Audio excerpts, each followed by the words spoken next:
राज्याच्या मुख्यमंत्र्यांचा आज रत्नागिरी दौरा आहे। आगामी लोकसभा निवडणुकीच्या दृष्टिकोनातून हा दौरा महत्त्वाचा मानला जातोय आणि या दौऱ्यासाठी मुख्यमंत्री रत्नागिरीमध्ये दाखल झालेले आहेत। दीपक केसरकर त्यांचं स्वागत करण्यासाठी विमानतळ परिसरामध्ये सुद्धा पोहोचलेले होते। मुख्यमंत्र्यांना सगळ्यात आधी बारसू प्रकल्प विरोधी लोक भेटणार आहेत, त्यांच्यासोबत संवाद साधून मुख्यमंत्री पुढच्या दौऱ्याची सुरुवात करतील। काही सभा सुद्धा मुख्यमंत्री घेणार आहेत।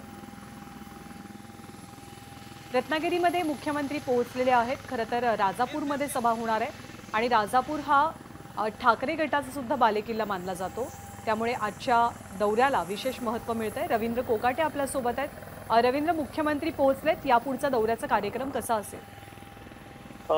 मुख्यमंत्री एकनाथ शिंदे आज रत्नागिरीच्या दौऱ्यावरती आहेत। शिवसेनेच्या वतीने राबवण्यात येणाऱ्या शिवसंकल्प अभियानाचं औचित्य साधून कार्यकर्त्यांना मार्गदर्शन करण्यासाठी राजापूर येथे एक कार्यकर्त्यांचा मेळावा आहे आणि त्याच्यामध्ये मार्गदर्शन करणार आहेत। आत्ताच रत्नागिरीमध्ये दाखल झालेले आहेत आणि एक 10 मिनिटांनंतर पुन्हा एकदा त्याच एअरपोर्टवरून दुसऱ्या हेलिकॉप्टरने राजापूरच्या दिशेने रवाना होणार आहेत आणि त्यांच्यासोबत आता मंत्री दीपक केसरकर आहेत।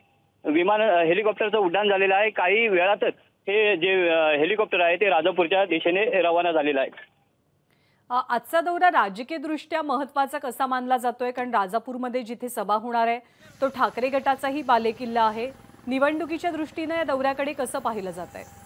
सध्या लोकसभेच्या दृष्टीने जर आपण विचार केला तर नक्कीच राजापूर आणि सिंधुदुर्ग आणि रत्नागिरी हा जो जिल्हा आहे हा महत्त्वाचा लोकसभेचा जिल्हा मानला जातो।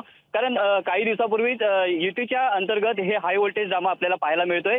या लोकसभा मतदारसंघाची जी जागा आहे ती पूर्वी शिवसेनेची होती आणि आता ही शिवसेनेची राहील असं काही शिवसेनेच्या मंत्र्यांची मागणी आहे। मात्र भाजपने याला दुजोरा दिलेला आहे। भाजप सुद्धा या सीटसाठी अग्रेसिव्ह आहे, त्यामुळे नक्कीच उदय सामंतचे जे भाऊ आहेत किरण सामंत या जागेवरती दावा करतायत। एकीकडनं भाजप सुद्धा दावा करताय आणि महत्त्वाचं म्हणजे ज्या ठिकाणी रिफायनरीचा प्रकल्प होतोय त्याच ठिकाणी राजापूर।